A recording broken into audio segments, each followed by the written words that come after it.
Hey guys, അപ്പം നമുക്കും ഒരു ഗെറ്റ് റെഡി വിത്ത് മീ ആയാലോ.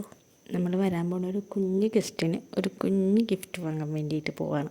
പിന്നെ ഫൈസിക്ക് എപ്പോഴും ഇത് പരാതിയാണ്. അതായത് അവൻ്റെ കൂടെ പോകുമ്പോൾ ഞാൻ എപ്പോഴും ജീൻസ് അങ്ങനെ ചുരിദാർ ഇടാറില്ല എന്നുള്ളൊരു പരാതി. അപ്പോൾ നമ്മൾ ആ പരാതി തീർക്കാനായിട്ട് ചുരിദാർ അങ്ങിട്ടേക്കാം. പിന്നെ ഐബ്രോസൊക്കെ ഫില്ല് ചെയ്തു, ടാൽക്കം പൗഡർ ഇട്ടു, അതാണല്ലോ മെയിൻ. പിന്നെ മസ്കാര ഇല്ലല്ലോ, ഐഷാഡി ഇട്ടു. പിന്നെ എപ്പോഴും കണ്ണിൻ്റെ മുകളിലാണ് എഴുതണം. അപ്പം നമുക്കിന്ന് കണ്ണിൻ്റെ അകത്ത് എഴുതാനൊരു മോഹം. അപ്പോൾ നമ്മൾ കണ്ണിൻ്റെ അകത്താണ് എന്ത് എഴുതിയത്. അപ്പം 2 കണ്ണും അതുപോലെ സെറ്റ് ചെയ്തു. പിന്നെ കണ്ണിൻ്റെ പീലേക്ക് ഇങ്ങനെ നിവർന്ന് നിൽക്കാൻ വേണ്ടിയിട്ട് നമുക്ക് മസ്കാര ഇട്ട് കൊടുക്കാം. മസ്കാര ഇടുമ്പോൾ ഇങ്ങനെ ഓരോ എക്സ്പ്രഷൻസൊക്കെ കാണും. അത് കാര്യമാക്കണ്ട. പക്ഷേ എനിക്ക് ഇതിൽ നോക്കി ഇടാൻ പറ്റണില്ല ഗൈസ്. എന്നിട്ട് ഞാൻ കണ്ണാടി പോയാണ് നോക്കിയിട്ടത്. ഓഞ്ഞ എക്സ്പ്രഷനൊക്കെ നിങ്ങൾ കണ്ടു വരും. എന്നിട്ട് പിന്നെ നമ്മൾ ലിപ്സ്റ്റിക്ക് ഇട്ടു. ലിപ്സ്റ്റിക്കിൻ്റെ സ്മെല്ല് സൂപ്പർ. എന്നിട്ട് നമ്മൾ ലിപ്സ്റ്റിക്കൊക്കെ ഇട്ട് സെറ്റായി.